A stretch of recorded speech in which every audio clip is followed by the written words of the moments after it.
guys, nagpe-prepare na kami. Fake package, remember that. Pero tingnan mo anong ginagawa niya.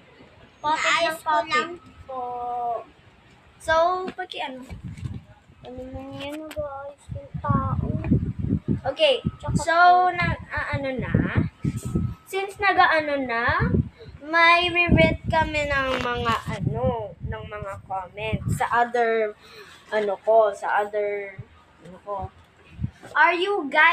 Are you guys friends or brothers and sisters? We're just staying together. Cousins lang kami, no? Siya yung tito ko. Cousins, opo. Siya yung tito ko. Kasi yung mama ko, yung pinsan niya yung mama ko. Hindi, yung mama ko, pinsan ng mama niya. Kaya, ayan.